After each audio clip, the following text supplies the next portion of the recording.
Welcome to the Dan Casper Show podcast, your chance to catch the full show anytime, anywhere. If you missed it live on the radio, no worries. We've got you covered with all the sports talk, opinions, interviews, and conversations from the show. From the Packers to the Brewers to the biggest stories in sports and around Wisconsin, it's all right here. This is the Dan Casper Show podcast. All right, here we go. Second quarter coming your way as we are inching closer and closer to the weekends. Thanks for hanging out with us and making us part of your starts. The chat is just rocking and rolling here this morning on the Section 105 chat, so join in on the conversation over there. But otherwise, you could hit us up on that Shoe Doctors bullpen line with a quick text at 715-830-1912.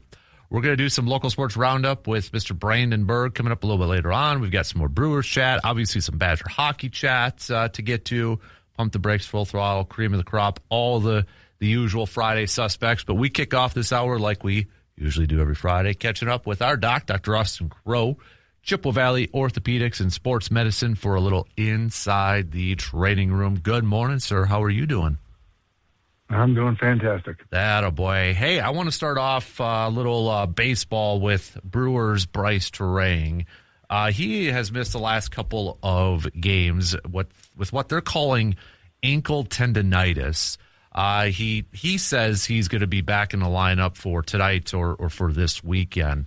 But can you kind of explain what ankle tendonitis is, and is that something that could linger throughout the season, especially for a guy who is a leadoff hitter and really utilizes his speed quite a bit?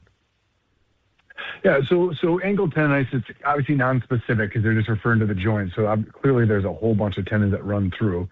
The most common would be either along the inner part of your ankle called the posterior tibial tendon, running across the front called your anterior tibialis, or on the outer part of your ankle, your peroneals. Now, obviously your Achilles runs back there, but generally if it's your Achilles, they'll specifically call it the Achilles. So it's probably going to be either post-tib, ant-tib, or peroneals.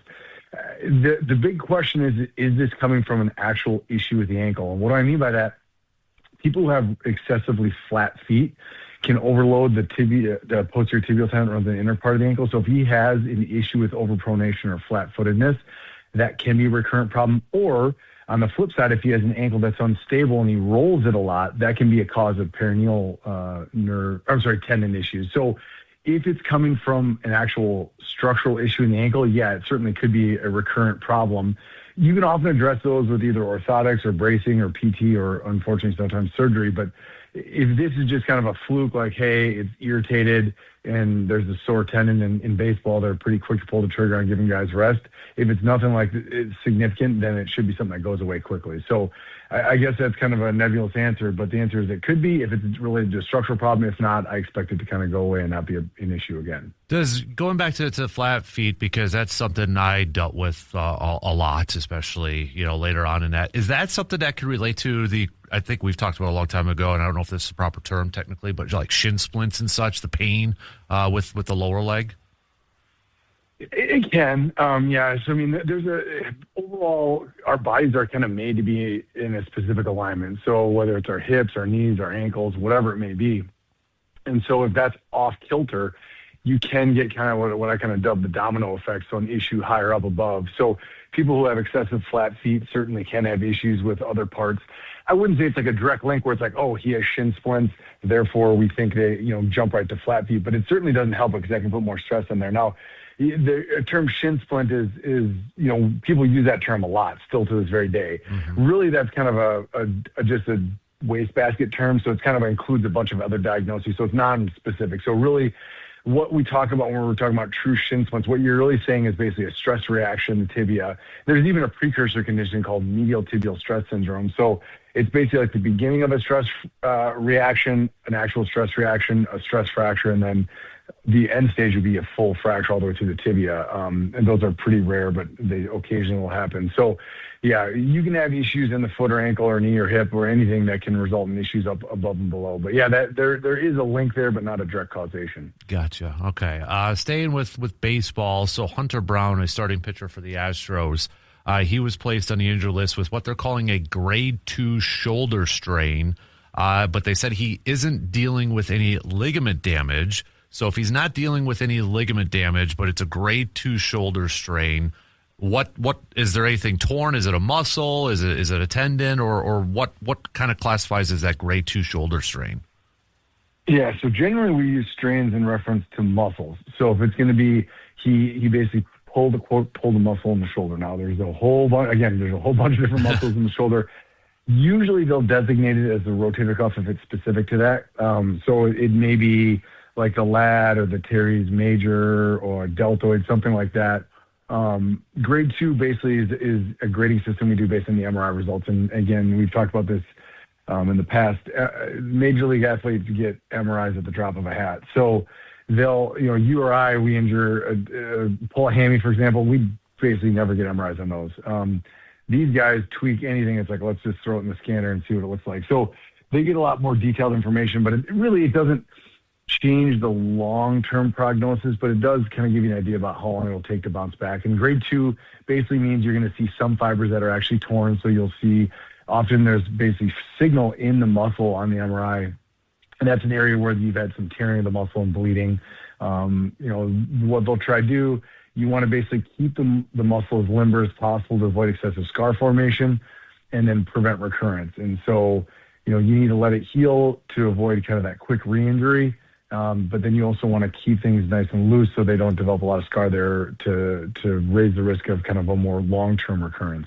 So you kind of walk that fine line. You don't want to just shut it down, do nothing, but you also can't go back full. So with the grade 2, that is something that it's out of grade 3, I guess I should say that. So grade 1, 2, and 3. So 2 is right in the middle. So certainly nothing mild, like it's like, oh, it's nothing, because the MRI comes back clean. Usually that's when we call it a grade 1.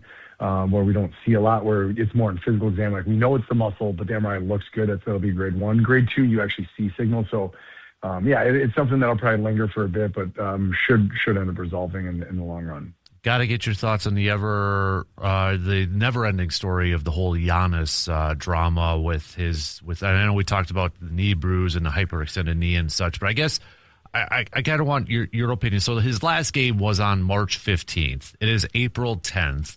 And we've been hearing about this for the last couple of weeks that he wants to play, and the Bucs say he is not healthy enough to play. Kind of given that timeline, if his last game was March 15th and here we are on April 10th and he's not going to be playing in tonight's game, the home finale for the Bucs, is that kind of a typical timeline for somebody who's dealing with a bone bruise in his knee and a hyperextended knee, and plus at his age?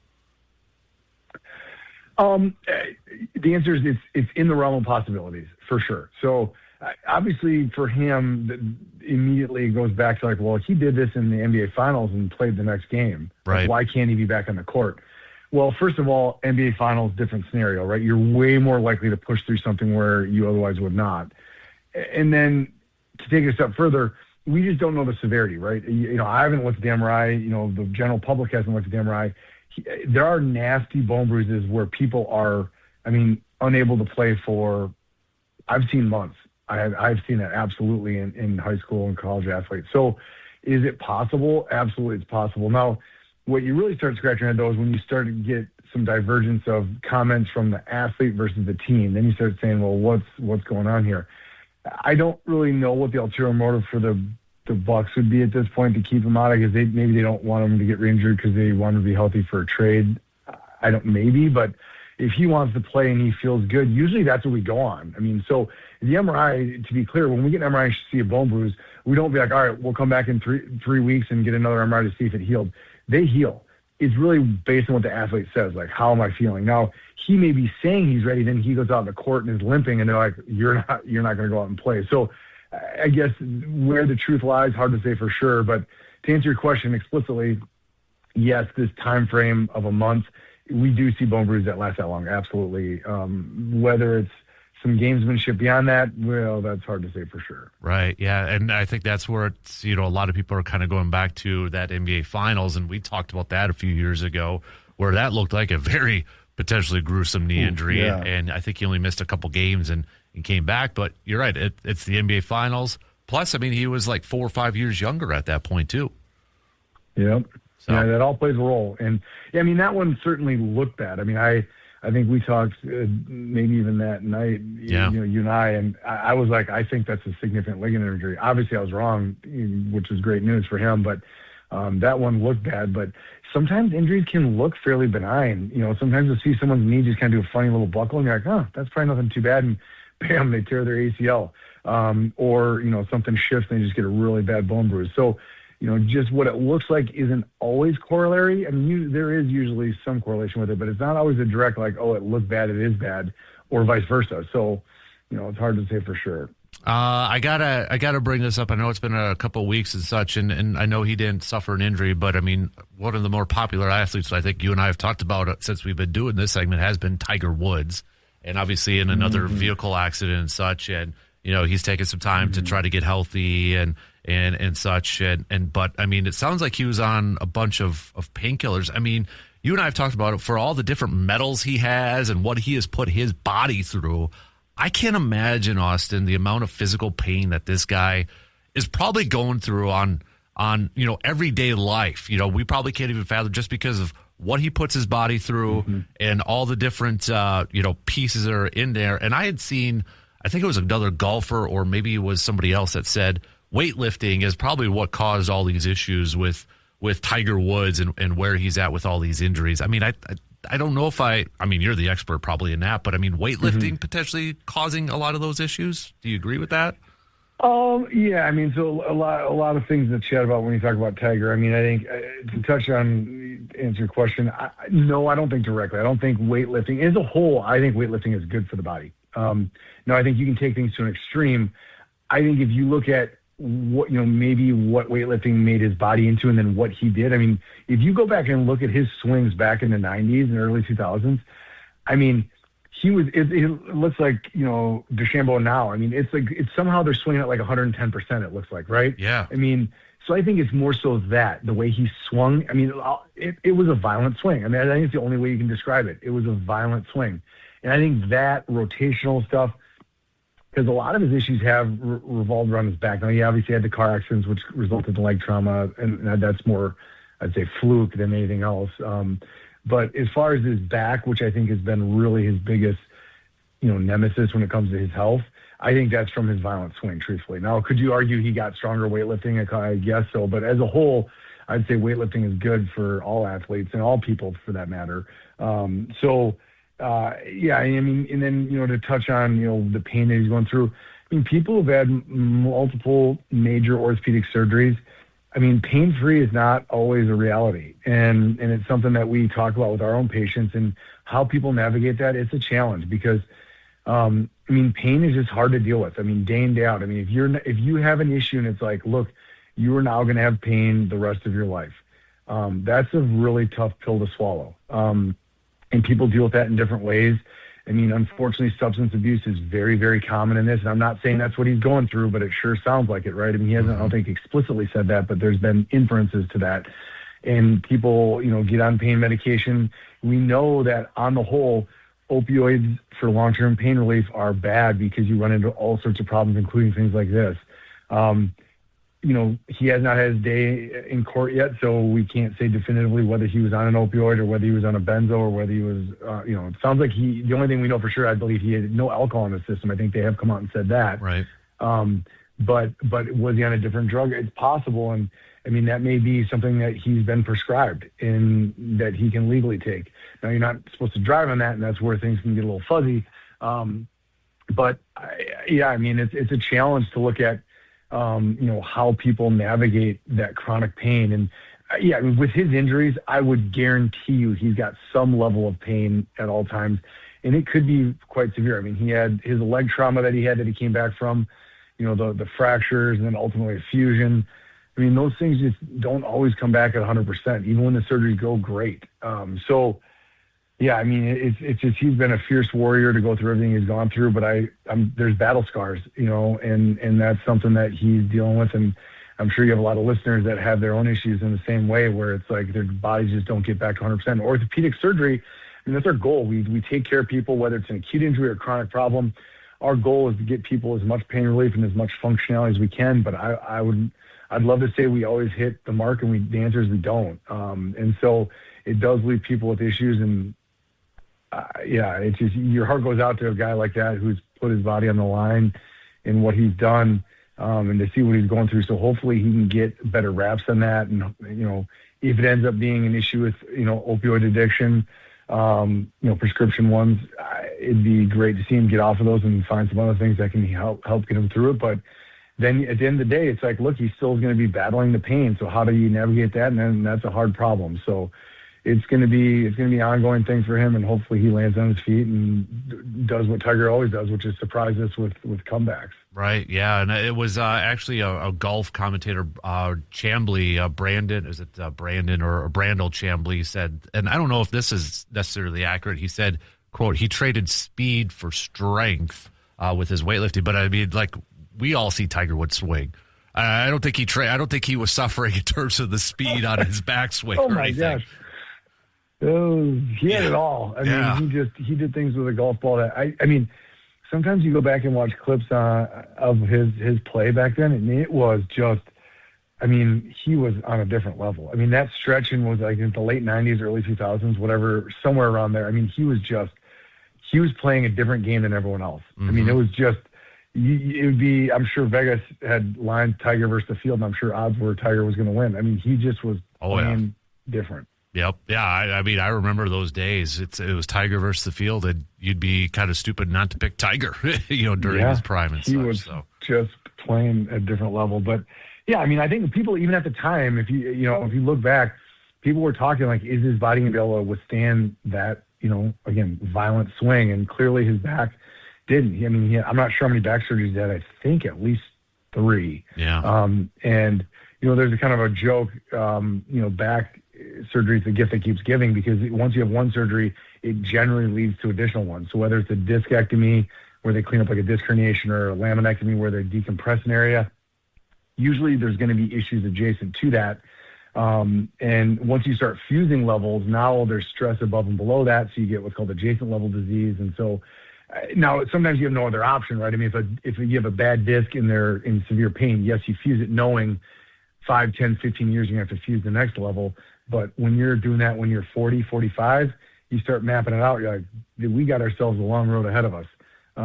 So yeah, it's tough to see, and hopefully he's able to get things back. And ultimately, this may be the straw that breaks his back. I guess pun intended. In as far as getting back to golf, but again, I mean, I think more than one time I've said on the air with you, this is going to be it. He's not going to be able to come back, and I've been wrong every time. So. You just never know with him. Right, exactly. Good stuff as always, Dr. Austin Crowe, Chippewa Valley Orthopedics and Sports Medicine. We appreciate the time as always, sir. Enjoy the weekend, and we'll catch up again next week. Okay, bud? Absolutely. You take care. You got it. There you go. There's Dr. Austin Crowe, Chippewa Valley Orthopedics and Sports Medicine. Awesome stuff as always. All right, we got to take a quick break. I got to go unlock the door, and Mr. Brandon Berg will be joining us. We'll be right back after these few words. Had to play a little Africa for our. Is that your favorite song of all time? I don't know if I can say it's my favorite song of all time. Okay. It's definitely up there, though. Favorite karaoke song of all time is your go-to karaoke? Oh, probably. That I could probably say. Yeah. Pretty with certainty. It's been a while. It has. It's been too long. Too long, Mr. Berg. Dr. Crowe has his own theme song. Hey, I don't have any hotkeys yet. Hey, what are you waiting for? You've only been here like half a year. I know. So, how you doing? Been a couple weeks. It has. I'm doing okay. How are you? I'm okay. Oh man, we got lots to catch up on, but thanks for hanging out. I appreciate it, man. Where do we want to start off? How should we? It's a Friday. It is. It's a TGIF. It's an open house party. I would say it's a unique time of the year. I feel like it's kind of wrapping up at our favorite time of the year. Well, because we got the draft in a couple weeks. I feel like that's the end cap. Kind of. And then we get into we just wrapped up the NCAA tournaments for basketball this week. We got hockey tomorrow, but still, like, Masters this weekend, baseball's kind of feel like, I mean, it's definitely within the full swing, but like, once you get past opening day, it takes a little bit to kind of settle into that rhythm of like, okay, baseball is, pretty much every day, usually about 6 days a week this time of year, but. That light turned on for you. You look bright right now. You can't even tell your face. Am I glowing? You are like glowing. It's kind of freaking me out a little bit. So I don't know. You are so bright you can't even see your face. Maybe that's good. Maybe that just means are you saying I need to get a little bit tanned? Am I just kind of washing my face out? Or I don't know. Or maybe it's just the angle of everything. That could be. But Matt wants to know, do you know about the radio station in Africa that plays that song 24 nonstop? No. 24/7 nonstop. No. I know the radio station in California, I don't know if they still do this, but once a year for 24 hours in a row, they will play Nelly's Hot in Here. Just over and over and over. Usually it's in the summer. Why that song? Just because? Why not? Okay. All right. Why not? Just when you think I guess it's probably better than the Cisco song that, yeah. I don't know if I should say because there's children living. I mean, just when you think you're done, boom. Suddenly it's Hot in Here all over again. Mm-hmm. So, on that note, Brandon. On that note. Let's talk a little more hockey. How about the Badger men's hockey team? Yeah, it wasn't the men's basketball team. I can tell you that. So this has been how would you describe this year for this men's hockey team, third year Mike Casey's? Because it started off like, oh, awesome. Then they went through that losing streak. Mm-hmm. Then they kind of bounced back. And then an early exit in the Big Ten tournament. Now here we are. Remember, after they lost the Big Ten tournament, it was kind of a question of like, well, are they going to be in? Like there was a route where it's like, okay, people thought like, okay, they should be in, but it's like, yeah, but if this and this happens, then they won't, just because of just with the way the pecking order would have worked. But right. So I think it was one of those things where they were, a team that went into the tourney, and in some ways I would compare it to maybe like a Wisconsin for men's basketball, or Tennessee's the other kind of version of that, where it's like, are they that team from that major conference that could be either end of the spectrum? Mm-hmm. Be that team that Tennessee in men's basketball made to the Elite Eight as like a 6 seed, I think it was, or 7, whatever it was. Or could they be done right away? And we kind of saw the duality of man there between those two teams in basketball. But obviously the Badgers they're tested. They had wins over highly ranked teams, kind of like the men's basketball team. But it was clicking at the right time. And I think even though maybe they weren't entering the postseason kind of clicking on all cylinders, that was still a team, and Mike Hastings leading the way as a coach, that was very confident that like, hey, I know it didn't exactly click for us down the stretch, but we still believe in what we've got here, and that belief has been proven valid. Mm-hmm. Right. Yeah. So should be exciting. Do you think there's a little bit of advantage that Denver had to go to double overtime to beat Michigan? I know they got the off day today, but still. Yeah. I mean, that game went late into the night, and yeah. I mean, at this point, I think you're looking for every little bit you can get, that extra 1 or 2% anywhere you can, and yeah, I think Denver having to play that late game, that late into the night, but also that later game, just as far as how long they were playing, right? And yeah, I think you're going and really bad. I mean, Denver's great history of hockey with that, that school. Like, but you're going into that, like, I think as the Badgers, like, okay, yeah, hey, let's go. Mm-hmm. Yep. Yeah, I'm excited for tomorrow. It'd be kind of a sweet deal to see both Badger hockey teams getting it done. River Falls women already got the D3 one. I know W Stout men's went to the Frozen Four for D3 too. So, I mean, yeah, a lot of Wisconsin's not a bad. Are we the new state of hockey? Minnesota peeps. I don't know if the Badgers win tomorrow, we might just have to kind of gaze over the border there and just kind of go like, hey. Hey. Just do like a little nod, like just kind of like the knowing nod, like, oh, I know. Kind of like the what is it? The GIF or GIF of Grizzly Adams. Yeah. I'll do it. Yeah. Heck yeah. So we gotta play a little catch up here. So let's do that. We're gonna take a quick break, and then I want to get back to some more Brewers talk. Really quick though, a couple of this is from C-Bomb says. Brandon, stay out of the sun. You will be lobster fed within 5 minutes right now. So is that wrong? It's got to be the angle of this lighting and how Brandon. I just looked in the light. Yeah, Brandon's slouching, so that's probably where it's at. So but I can't say that one. We'll take a quick break and we'll get back with Brandon. We'll talk some Brewers baseball coming up after these few words. Baseball is back, and that means one thing. It is brat season, so swing on into Mike's Star Market and stock up for game day the right way.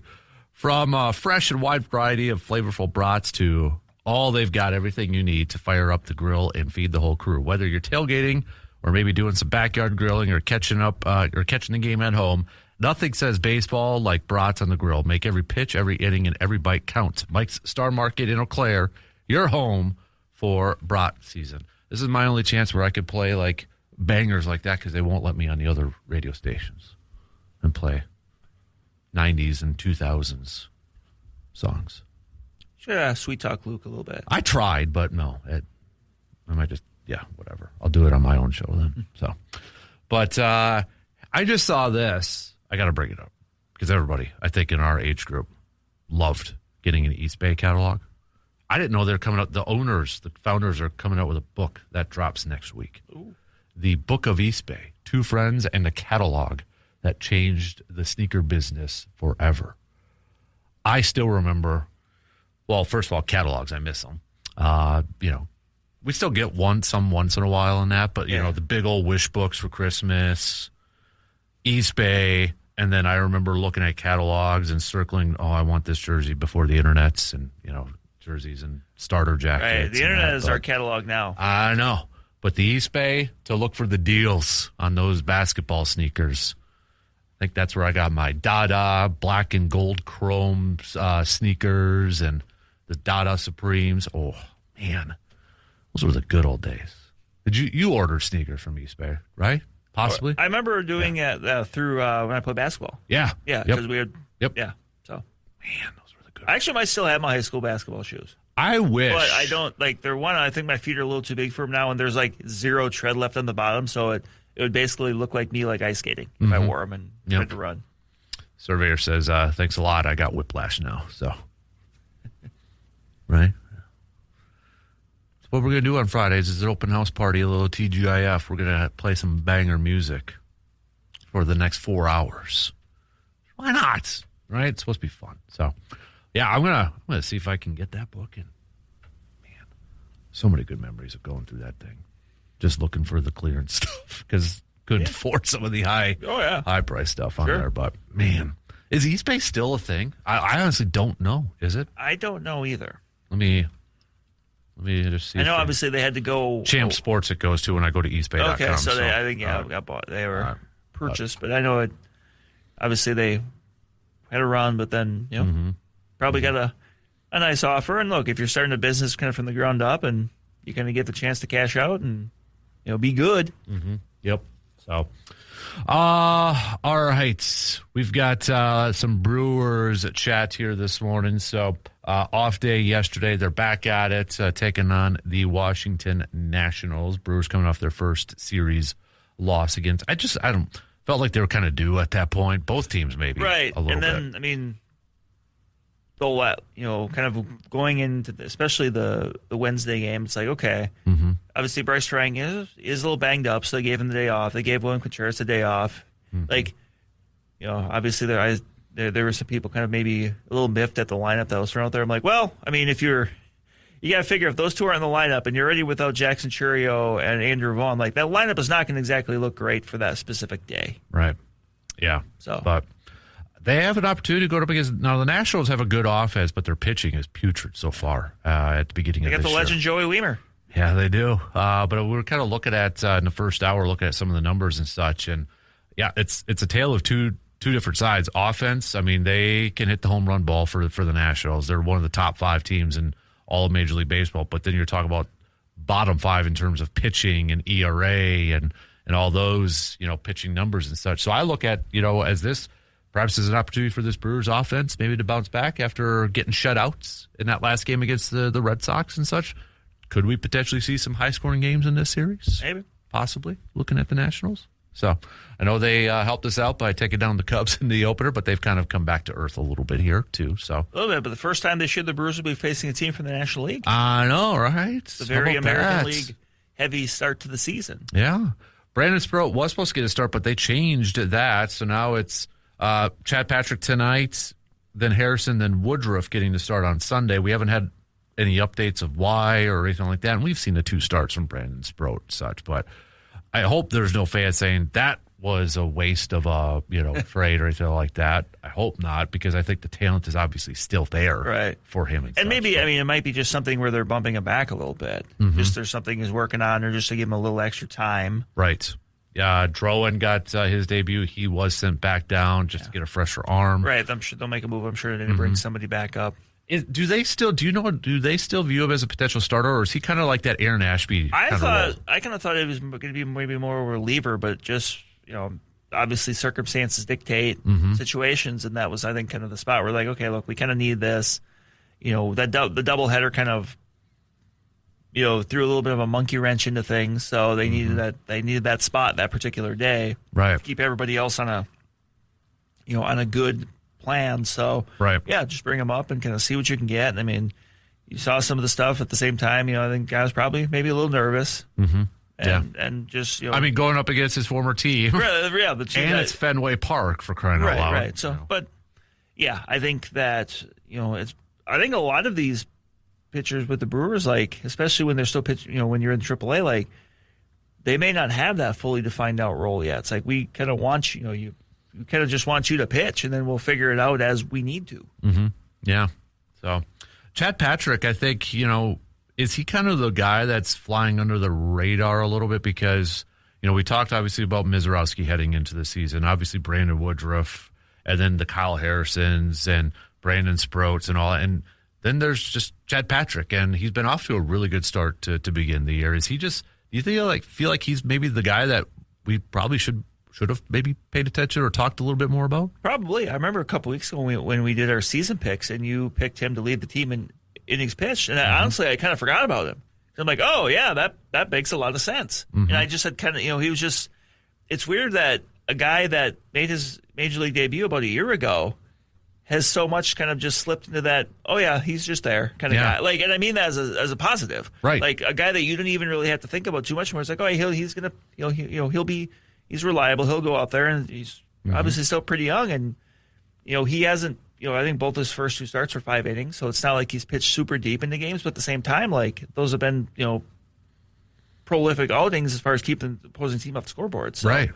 And last year, I mean, was it like the first month or 2? He was Mr. Consistent because he didn't give up more than 3 earned runs. That was at that time when they were really struggling to who's going to be starting these games. I mean, Elvin Rodriguez started the home opener. It's kind of like, oh boy, and then I think it might have been the next night. Like, he pitched, and he kind of was a bit of a steadying presence. Right. Yeah.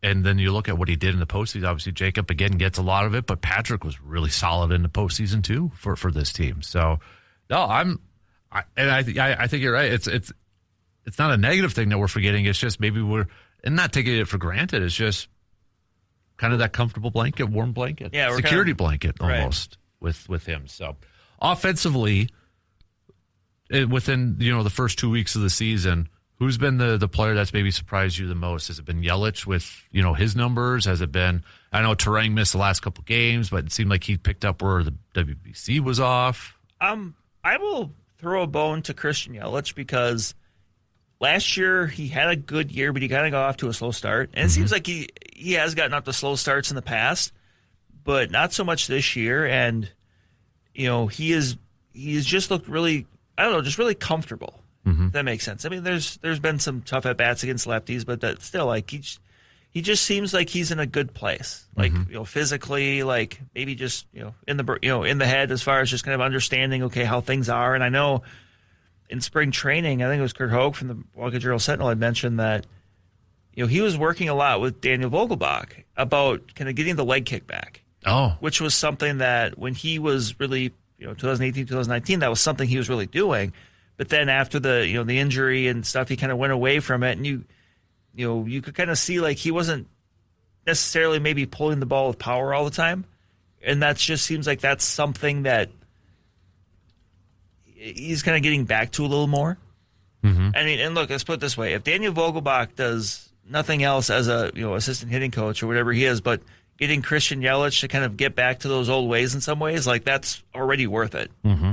It's so interesting to see the different baseball swings, when you think about it and the mechanics that involve, some players don't have a leg kick. Some do. And they're both successful. I think of like Jim Edmonds' swing, where there was like hardly any movement, just like the sway of the hips back, and you know, or you got the dramatic leg kicks for some players. You got some people that really wind up, and yeah. I mean, that's the beauty about baseball. It's kind of the same thing with pitching. Like, there are so many different ways to be successful. Mm-hmm. You know, it's not, you know, well, you have to do it this one way or else you're kind of boned. Like, no, you can, you know, you can do a lot of different ways. Yeah, it's because it and I got to imagine it makes it somewhat difficult on like hitting coaches and that, because you got to adapt. Right. Yeah. I mean, you got to adapt. Say, I teach this, learn this. It's right. Like, well, you got to kind of, if a player's had success doing this, then maybe that's kind of what it's about. Right. And I mean, wasn't it Cal Ripken Jr. that like changed his stance or never really had the same stance all the time? And we know Craig Counsell's stance over the years too. And it's interesting for me, like, you know, Yelich working with Vogelbach is interesting because they were teammates like a few years ago. Right. So like that's got to be kind of an interesting dynamic where, you know, a guy that you were kind of alongside, you know, grinding in the batter's box just 2-3 years ago, whatever it was, actually 3 or 4, but still, like, then now that guy is kind of working with you as a coach. Right. Like, that's a really good perspective for him to bring. Mm-hmm. Yeah. No, it's just that's, you know, obviously it's not the same level, but helping coach Little League and that, and just seeing everybody's different stances, and, you know, does this kid benefit if he would do, you know, the lifting up the leg kick or such. It's kind of a fascinating study in science, really, when you look at it, I think. But all right, we got to take a break, and we're going to wrap up the second quarter. Then we got a busy third hour coming up. We'll do some local sports roundup. We got some cream of the crop. We got some pump the brakes, full throttle. All that's coming your way, coming up after these quick words.